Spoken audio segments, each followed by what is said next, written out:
right, it is 3 o'clock. We're ready to get started. This class is Classical and Modern Literature. Are you in the right class, or are you supposed to be somewhere else? My own kids are looking at me like I should really be somewhere else. But so, in this class, with these things at the top mean, that's Reverend, which means an ordained minister. Christopher Neiswanger, that's my name. JD means Juris Doctor, and MA means Master's Degree. Now, the reason those things start to get important is when you want to do certain things in life, sometimes you have to have some letters behind your name. Like any of you have a parent that's a doctor. So they went to school and learned some things. Now, will anybody let them be a doctor until they have those letters behind their names? Can just anybody show up and say, I'm a doctor, and start dispensing medication to people or performing surgery? They can't, right? There are standards in society. Now, here's the thing, as young people, there are things you want to do and things you want to achieve in your life. Well, our entire society, for hundreds, and in some ways for thousands of years, has set up certain hurdles and roadblocks to your advancement in getting to do the things you want to do. Many of those are educational. Now, even just recently, I've talked to a bunch of kids that have come through this program and even other programs that I've run in other locations that have come to me and said, all the things you told me about college were right. It was easy as long as we obeyed these rules. We were prepared, we came in, we dominated our classes because it is a competition between you and other students. I hate that it is, but it is. And only the ones that navigate it well are allowed to succeed. Now, one of the key characteristics of somebody who's going to do well in education and achieve certain kinds of things in their life is whether or not they are well acquainted with the history of Western literature. I'm not saying it's good, I'm not saying it's bad, but I'm just going to tell you kids, it is the way that it is. That's the way the system is set up. You can fight it if you like, or you can learn it and learn how to navigate it. There are things that if you understand about life and the way that cultures and civilizations work, they will help you to succeed in things. So classical, the classical part. Classical means the ancient classical world. Have you ever seen anything and they've got these great marble institutions of white marble, and they're almost like temples, and the Greeks and the Romans and all the people of that world? Have you ever seen any videos on it or any movies about it? That's the classical world. You don't get another one. That's the one that's the basis for everything that came after it, right? For those of you that are Christians, Christianity began in the classical world. 2,000 years ago, what was the dominating civilization of that era? Rome, right? So understanding where things came from helps you to understand where they are now and where they're going. So there are two very important names that you have to know in order to navigate the canon of Western civilization. And those two names are Plato and Aristotle. Now, you might have heard many different things about these guys. You might have heard, they're terrible guys, you should never read them. Or, oh, they're the best guys in the world, everything they said is true. And probably the truth is somewhere between those two. They're not the worst guys ever, but certainly they're the best guys ever. They have a lot of really crazy ideas, but still, they were the first ones to write the kind of books we read today that set the tone for everything that came after them. Some people have even said that if you want to understand all of Western civilization, it's found in Plato and Aristotle. And while I don't think that's true, certainly not completely false. So before that, you have no books. You don't really have any writing. You don't have a lot of educated people writing down ideas until the Western literature canon that brings us to where we are today. Have you guys ever been to like one of those museums and they have these big rocks with marks all over it, and they're like, somebody wrote this like 1,000 years before Plato and Aristotle? Well, those are very interesting, but frankly, they don't say a lot. They might say how many goats a certain king had in 2000 BC and that kind of stuff. But the kind of things that we do today, and the kind of thinking that we do today, and the kind of speaking that we do today, it started in 350 BC. That's when it started. Now, why do we call 350 BC 350 BC? Before Jesus. Whether you know it or not, all of human history is kind of measured by when Jesus was born. So we measure everything that happened before him by BC, and we count backwards to those ancient civilizations. Like the height of the previous civilizations would have been China, and of course Egypt. But then you're getting to 1000 BC to 2000 BC, which means 2000 years before Jesus. Now how many years has it been since Jesus? Well, what year is it today? It's 2024 today, and that basically means 2024 years since the birth of Jesus. The reason that I'm bringing this up isn't for the religious connotation, it's for the historical connotation. So you can measure when the classical world happened. It was about 300 BC, 350 BC to about 200 AD. Then you get into that other world that we call medieval, and we'll be reading some of their literature too. But I want you to understand where these first two guys came from. Now, who was the teacher of Plato and Aristotle? Socrates. Socrates. Very important. The teacher of Plato and Aristotle. Why don't we have any books by Socrates? Because all the books by Socrates were written by Plato and Aristotle. So I want you to say this with me. Socrates, Plato, and Aristotle. Say it with me.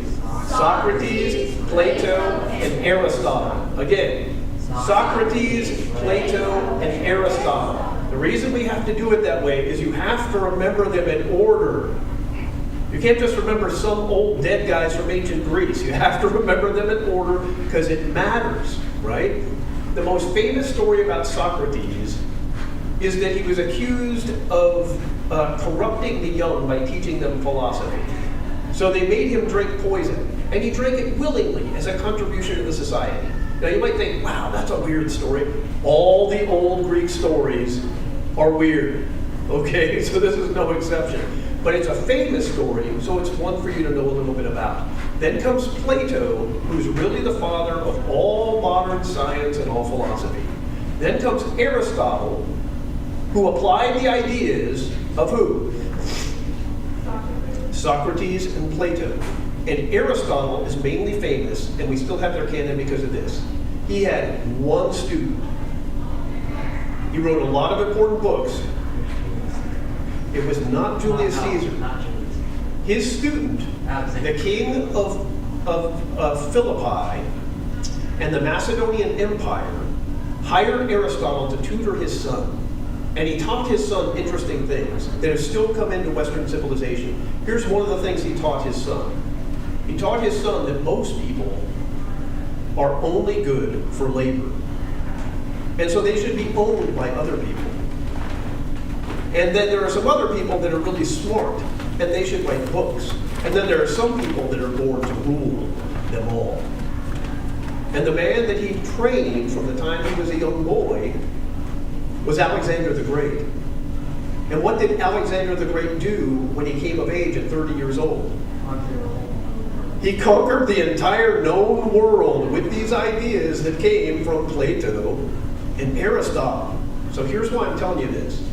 These ideas, they have legs. They have effects in history. They're not just things that bounce around in your head and aren't really very important.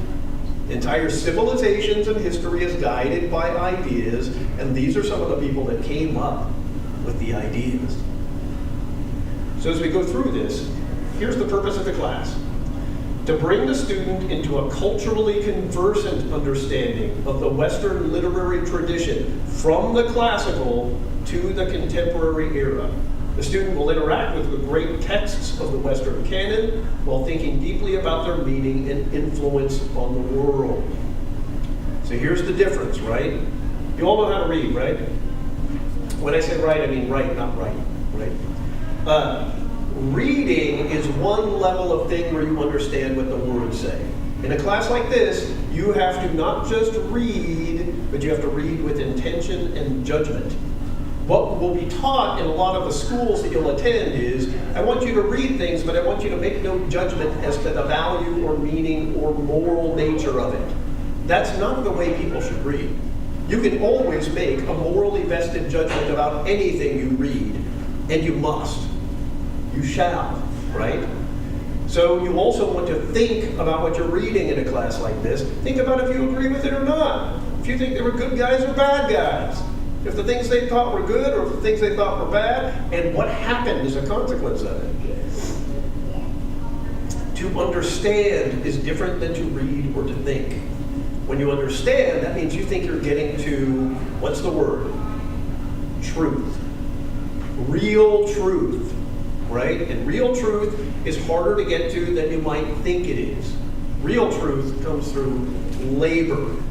You think about the sciences, right? How many of you already have a cell phone? How many of you already played a video game? You know that none of those things existed 100 years ago, right? And so there's one level of understanding that leads to another level of things, and things go on from there. But if you have an idea and the idea is false, will it work in history? It actually won't. You have to actually get a few things right to build a cell phone.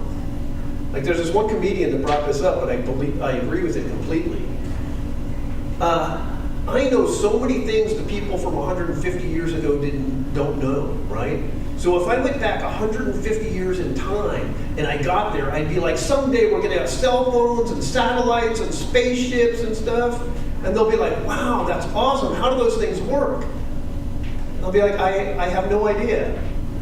I don't know how anything works. I just know how to use them, right? They'll be like, build us one of these cell phones. And I'll be like, no. No, thank you. So sometimes we have a difference between being able to do things and understanding. What you want to look for in here is understanding. Okay, to write.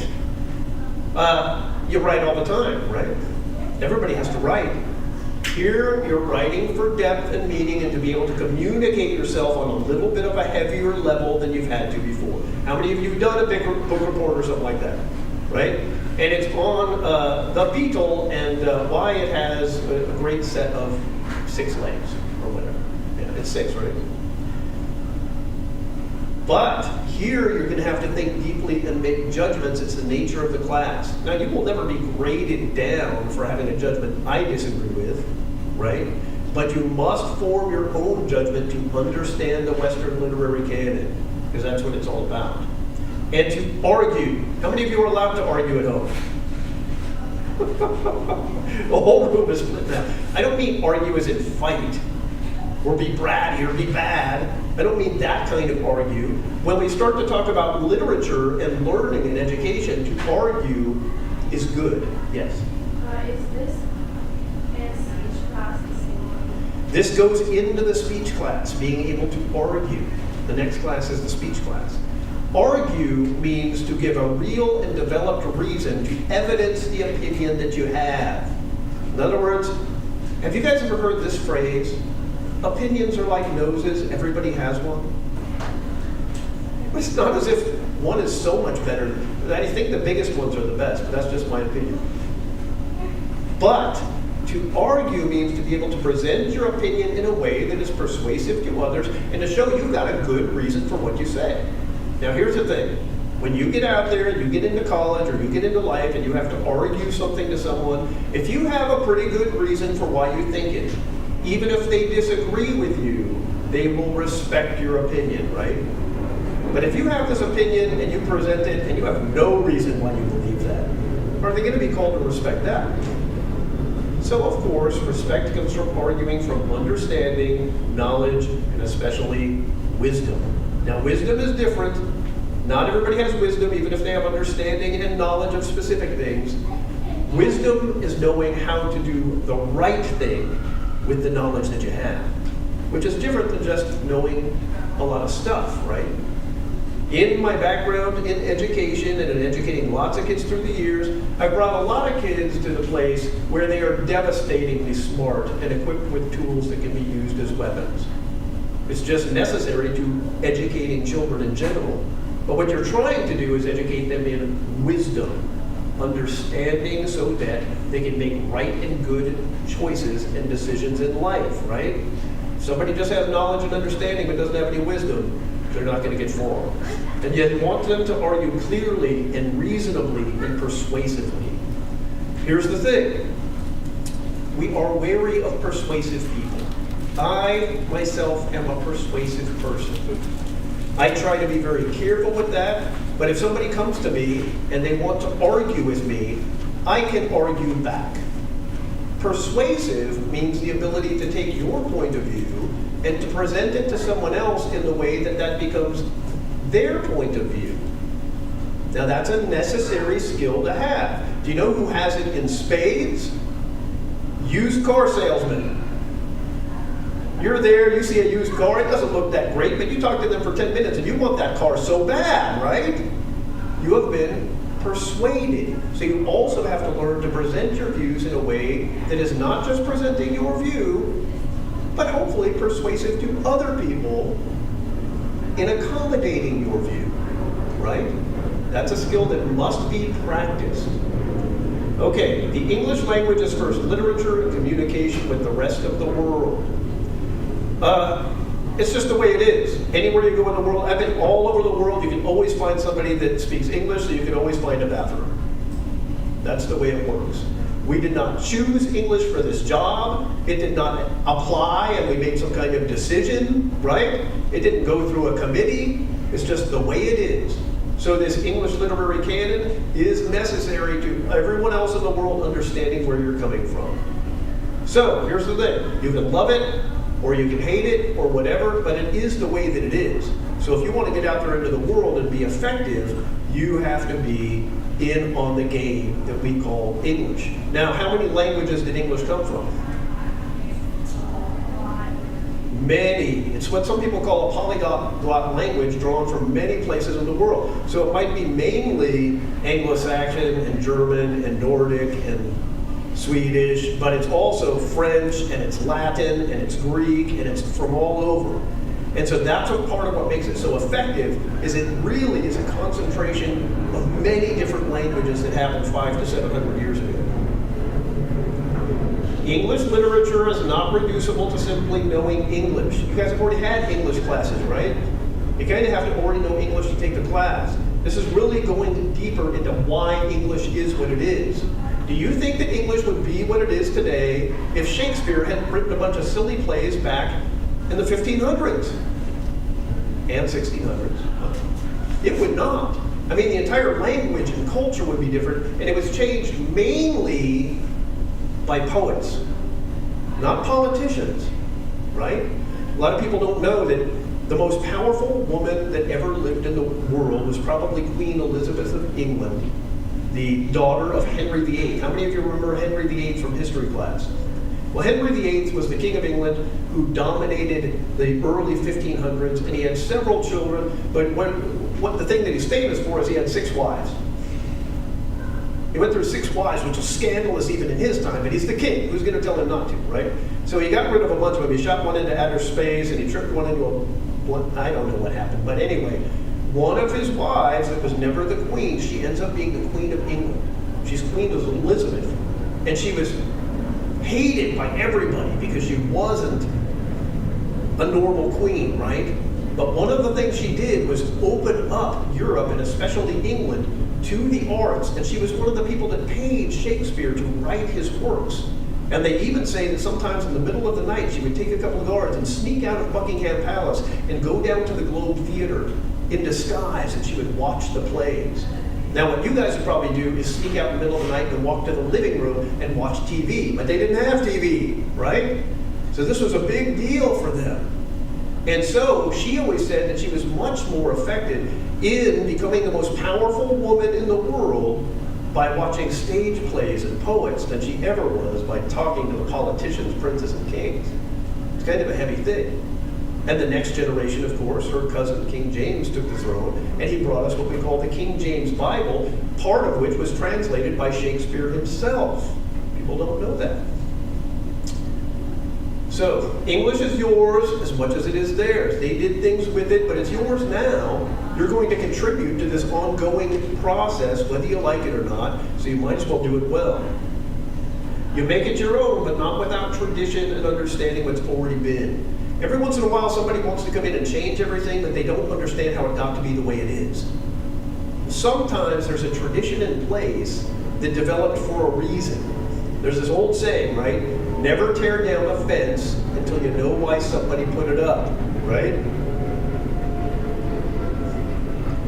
Okay, so the English Bible is the most influential and successful written book in the history of the world.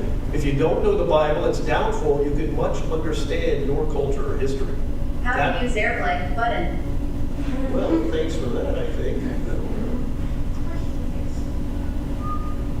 think that's because the computer died, but that's okay because we're done with that stuff. It's right on cue.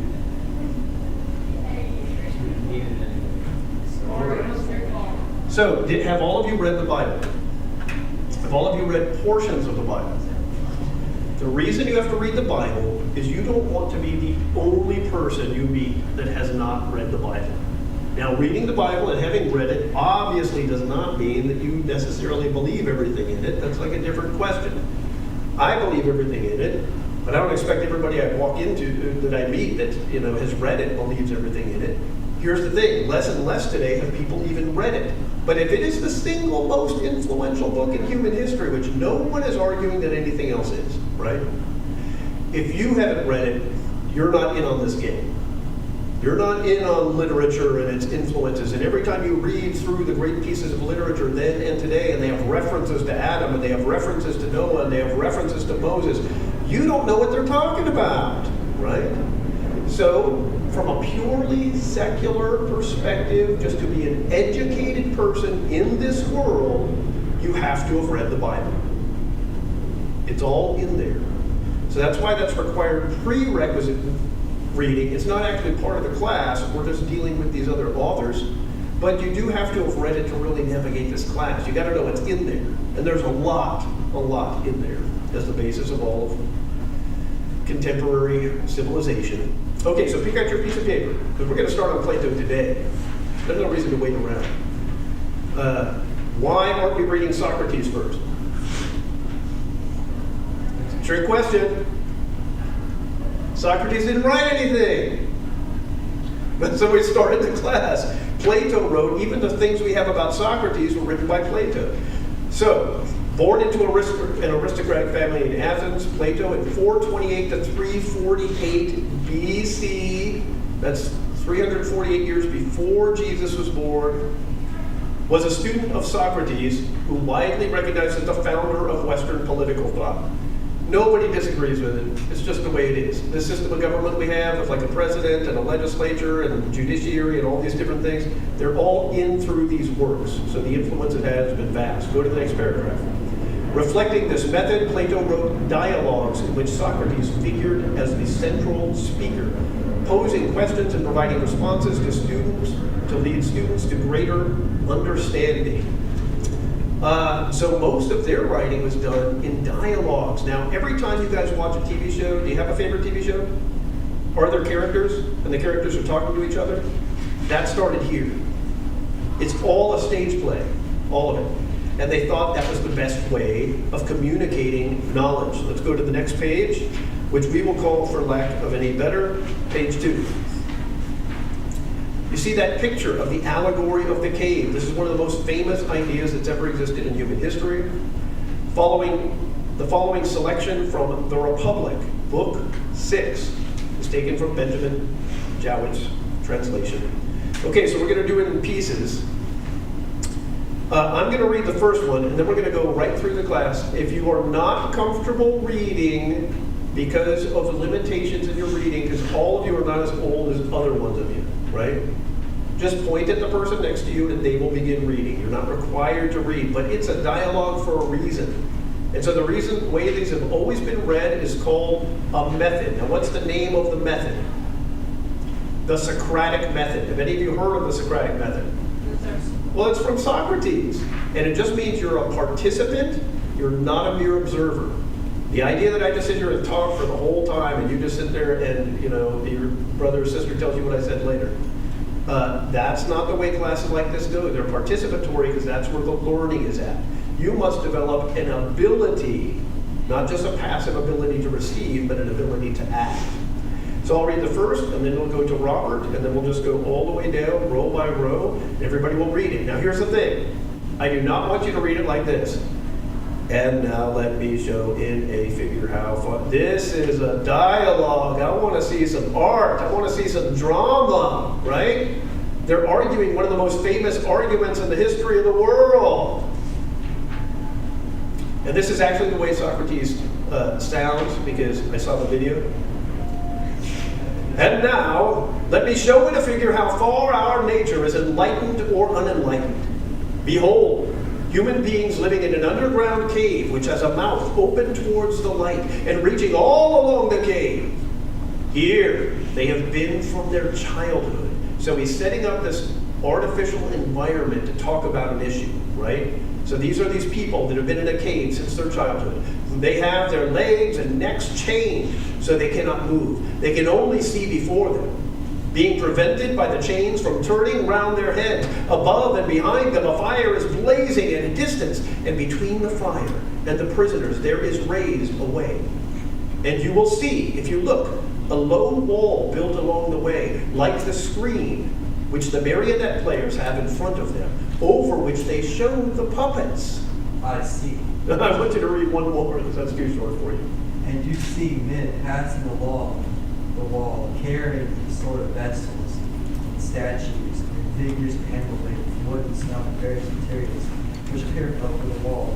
Some of them are talking, others silent. Okay, so they're carrying things along the wall, and the light from the fire of the caves